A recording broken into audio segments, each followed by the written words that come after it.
All right, so we're doing a Sutta study here.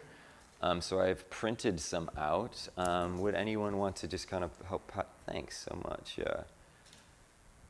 So I know every Sunday y'all have been focusing on a different sutta, and so I've chosen one to share a little bit about today, and it's from the Sutta Nipata, which is from the early Theravada suttas, and it's called The Way to the Beyond, which is pretty enticing name. So get ready. The translation, it's pretty well known, but the translation that I'm going to offer is kind of a deep cut, I guess. It's by a translator that is a little less known. One thing I want to encourage also is actually to not read them. That's why I folded. I'm sorry I didn't share that. That's totally my fault. Until after I eat, there's going to be 3 that I share. So not to read them until after it's shared, just because this has been a very oral tradition, and these have been passed down. And if there's not enough, folks can maybe share with people next to them if they need to also. But it's been a very oral tradition, so these have been passed down for thousands of years. So I'm always excited by the opportunity to get to share them verbally as they were done 2,500 years ago up until the present. And this translation is by Venerable I'm going to butcher this, Hamalalawa Sadatisa Mahatera. He was a Sri Lankan monk who was trained in the 1900s. Also later educated in London and became very fluent and skilled, proficient in English, and did a lot of translating.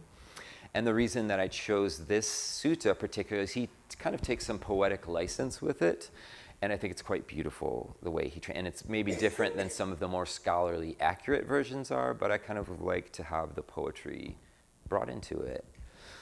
And it's also very pithy in the sense that there's a lot in these short teachings. And as you'll see in the story, there's 16 wanderers who come to him, and it's like this big Q&A. And so it's like I almost get the sense that he's like, all right, how much time do I have? I'm just going to give these people these answers that have it all. So I'm going to read 3 sections from the sutta, and I'll offer some brief reflections, and then I want to make sure I leave time for discuss them afterwards, because they're really, for me, really hit me in the heart. So first I'm going to set the scene. You're in ancient India, 2,500 years ago, more than 2,500 years ago. And there's 16 Brahmin ascetics. The ascetics were kind of like wandering, almost like spiritual hippies in a way, but they were really into like really hardcore practices, like starving themselves and trying to get beyond the body. Self-mutilation and harm was part of it. And they were apparently very adept meditators, actually, but weren't finding freedom from their practice. And they had this teacher, Bavari, who had heard of the Buddha and was basically like, I've heard this guy's really dope. We're going to go and check him out. And so they wander all the way across India by foot to hear the Buddha's teachings. And they were going to try to see what's up. So the 16 disciples of Bavari came to the Buddha to ask questions. The Buddha said, "For Bavari and for all of your group, there are many doubts and confusions. And now you have the opportunity to ask them. Ask now whatever you want to know." The Buddha had given Ajita permission, so the Brahmin student respectfully sat down, made the folded hand gesture, and addressed his first question to the thus gone, the Tathagata. This is Ajita's question, the first one. "What is it," said Ajita, "that smothers the world? What makes the world so hard to see? What would you say pollutes the world, and what threatens it most?"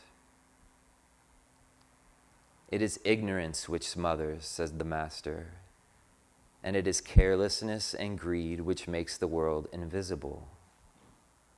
The hunger of desire pollutes the world, and the great source of fear is the pain of suffering." "In every direction," said Ajita, "the rivers of desire are running. How can we dam them, and what will hold them back?" What can we use to close the floodgates? Any river can be stopped with the dam of mindfulness, said the Buddha. I call it the flood stopper. And with wisdom, you can close the floodgates.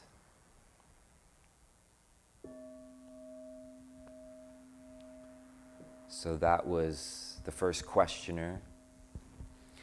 And I mean, there's so much in these little 4 bars. I'll just share a couple of the things that struck me. What is it that pollutes the world? What makes it so hard to see? And the Buddha says it's ignorance. And one thing I love about that is it's not saying it's evil. It's not saying it's because people are bad. It simply means not knowing. It's this Pali word, avijja, not seeing clearly. And is this connected to not seeing the Four Noble Truths? To not seeing that this suffering, which is unnecessary in life, comes from clinging, comes from craving, and from not knowing that it's possible to release from that, and that there's a path and a way to release. So for that reason, folks are caught in this perpetual cycle of ignorance. And then the other metaphor which really struck me was the rivers of desire. How can we dam them? What are the rivers of desire? And these are the rivers of craving, streams of craving, wanting pleasant experience, not wanting unpleasant experience, something that feels very natural. But then there's this introduction, and he says mindfulness. This is how you, any river can be stopped with the dam of mindfulness. I call it the flood stopper. So it's not that mindfulness stops thinking. It doesn't stop pleasant or unpleasant experience, but what it does is it releases the mind from the craving around them. Through awareness, you can cut off the stream of craving. You know, I don't want to say every time, but frequently what's instructed in meditation, you notice the mind is wandering, you bring it back to the breath, right? It's like one of the most basic mindfulness instructions. And it may seem so simple, just rote and boring or something like that, but I think it's one of the most profound things, and it's so transportable off of the meditation cushion into daily life. And I think what happens in training in it daily or however often over time is that same move can start to happen in daily life. Coming across a difficult situation, coming across where they're feeling a judgment coming up, and the mind sees that and says, oh, not doing it. It begins to roll right off of that. So I think this is how mindfulness can really cut off craving, cut off attachment to views, opinions that may be harmful, judgments of others. So now I'll share the next one. This is from Dotaka. To be clear, I'm selecting a very small selection. There are many questions. I picked 3 of them total.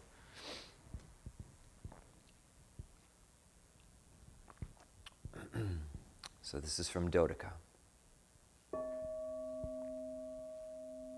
Master teacher, said Dotaka, it can only bring me joy to hear about an ultimate peace, which, when a mindful person understands it, releases their hold on the world.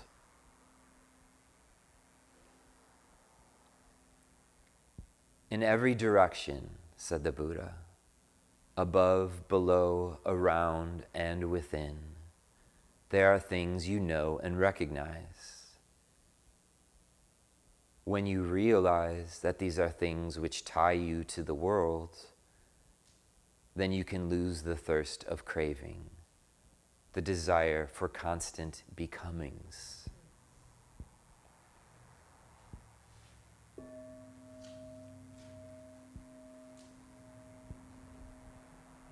And so feel free to, if you do want to open and kind of go over some of these lines now that I'm reading them. So again, mindfulness is coming up.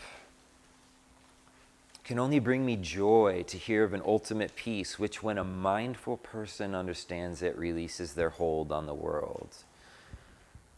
And I love this. I mean, this feels so relevant. Above, below, around, within, there are things you can know and recognize. And I think this hints back to our conversation after the meditation. Images in the mind, thoughts in the mind, sights, sound, all of experience. This mindfulness is not exclusive, it's inclusive. And then there's this phrase, releases their hold on the world. A mindful person releases their hold on the world. And so this is, we're not talking, it's not as if from the perspective of mindfulness and from the Buddhist path, it's not the world out there that's causing all of the problems. Of course, there are many problems which are caused out there in the world. But ultimately, the source of suffering that we can be free of occurs within the heart. I had the privilege to spend some time in Thailand 2 summers ago. And I was at a larger monastery, and after a while, near the end of my stay, I asked to be, if they had a more remote one that was near the border of Laos on a big national park, and there was only 3 or 4 monks that lived there. And I got to stay there for a while. And there was a monk from Italy, from Israel, from Spain, and then me. So there's just 4 of us, and we were in a very rural area. But one thing that can happen is, I think people become monastics for all sorts of reasons, but it's commonly known in the monastic tradition that many people come to escape the world.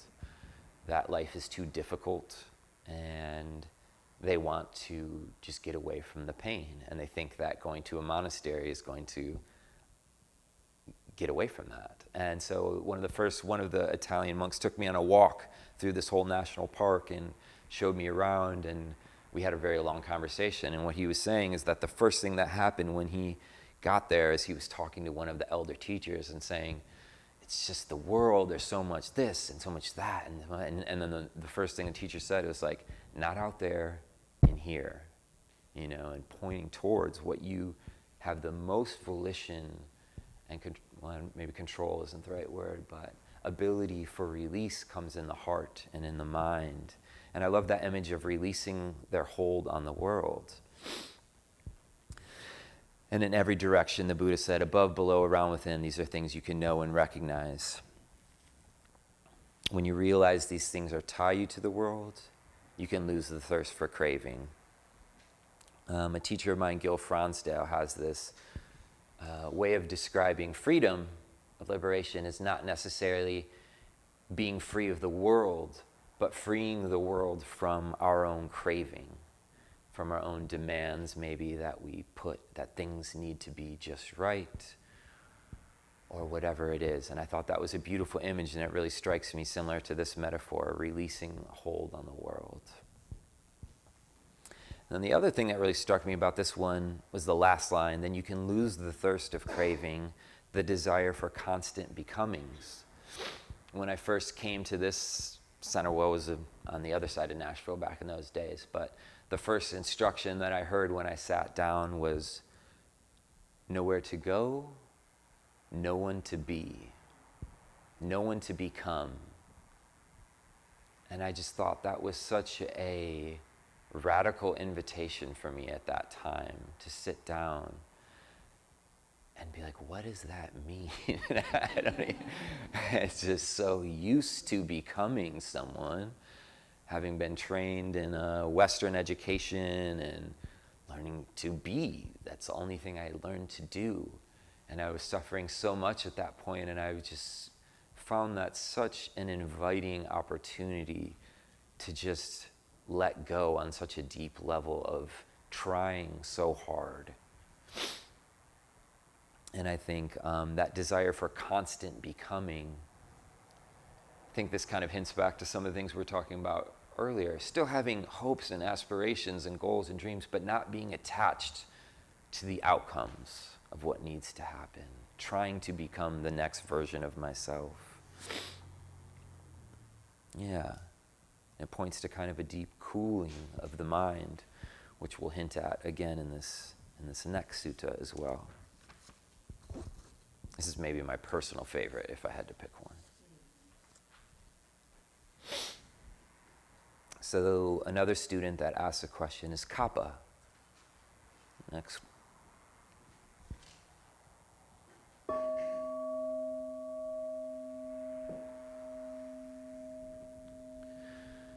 Next was the Brahmin student Kappa. Sir, he said, there are people stuck midstream in the terror and the fear of the rush of the river of being. And death and decay overwhelm them. For their sake, sir, tell me where to find an island. Tell me where there is solid ground beyond the reach of all this pain.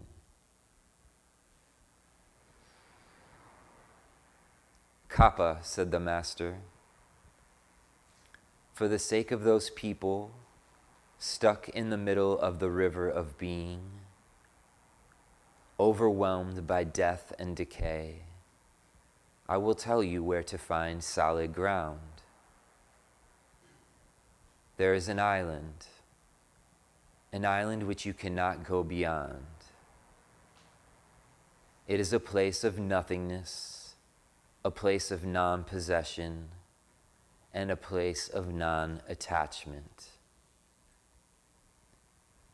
It is the total end of death and decay, and this is why I call it Nibbana, the extinguished, the cool. There are people who, in mindfulness, have realized this and are completely cooled here and now.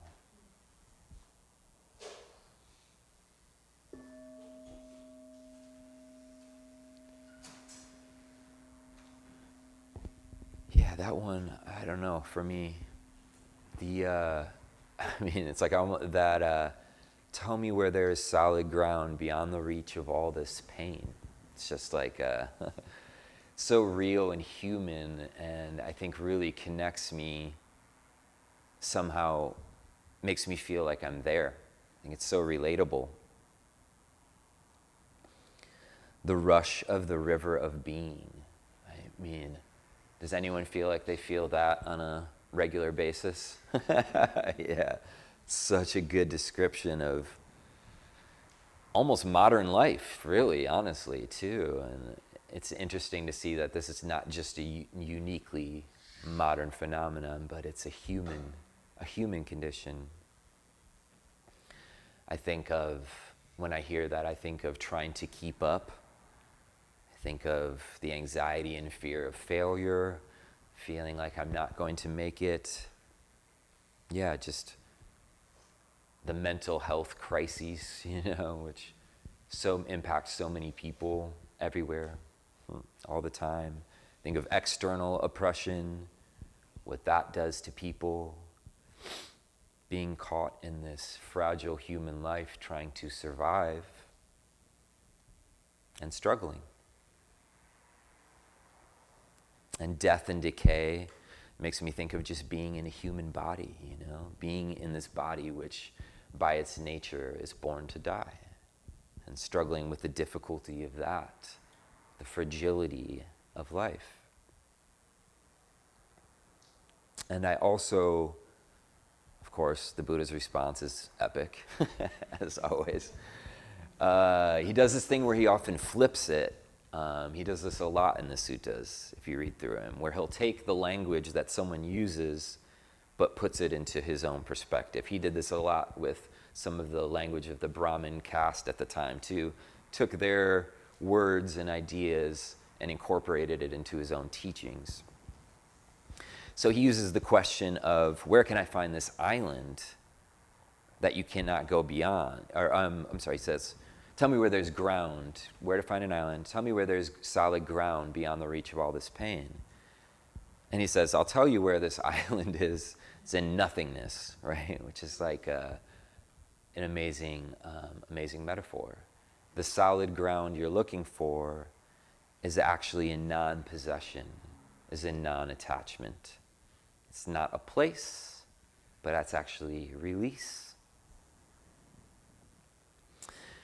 And this is Nibbana, what he's talking about, which is an ultimate release and something that is very real and possible, and it's not meant to be an afterlife. It's meant to be realized in this very life, which I think is something quite beautiful. And that can seem very far away at times, but another way of looking at it is how can we as practitioners find moments of cooling and release in our daily lives? What small ways can I find non-attachment, non-possession? Also says the end of death and decay, which in the early Buddhist tradition literally can mean the end of rebirth, no longer being reborn into endless samsaric existence. But another way, maybe practically way of speaking to look at it, is not being born into the self or the clinging of the self, clinging to the egoic identity on a daily basis. You know, what would it feel like to have a cooling towards the craving and attachments of the egoic mind? And this word nibbana literally means cooled. It's a word that from ancient India meant taking off the heat. And that's what the word that the Buddha used to describe what he discovered, liberation. So yeah, I just wanted to say that these teachings, they can point to something extremely profound and deep, and also at the same time very immediate and approachable in our daily lives. And for me, it's been helpful to have both sides of that, because I think the deep end in teachings like this provide a lot of inspiration and motivation and inspire hope in something that's possible that I might not fully understand yet, and also can be very applicable, very relatable to daily life. So these are the three suttas I wanted to read. We had Ajita, Dodaka, and Kappa. And these are selected verses from The Way to the Beyond. And one thing I want to encourage in closing too is something that I'm working on personally right now, which is that there are a lot of teachings, and it can be hard to sometimes know what to do with all of them coming here on a regular basis. And one thing that's recently been helpful for me is to take one thing or some idea or practice and to really bring it in close to the heart and to quietly practice with it every day. And to say, this is my theme for the week or for the day. And it doesn't have to be something from these suttas even, but to really take it in on a silent, almost subverbal level, like we were talking about earlier. There's parts of the mind that are not just the thinking part. And to try to practice with non-attachment, compassion, whatever it is, and to really recognize that and bring it up in everyday life. Something that can be really helpful. So I'm just going to close with one more last little line from that sutta. This is Jatukani's question. This was a response to Jatukani's question. And I don't think I might have put this one on there, so sorry about that. This is the super deep cut. The Buddha says, lose the greed for pleasure. See how letting go of the world is peacefulness. There is nothing that you need to hold on to, and there is nothing that you need to push away. What's up, y'all? Reverend Mikey Noshel here from Wild Heart Meditation Center in Nashville, Tennessee. Thanks for checking us out. Do me a favor, please like and subscribe. And if you feel moved to leave a donation, you can do so at wildheartmeditationcenter.org or the Venmo link in the description. Peace and love.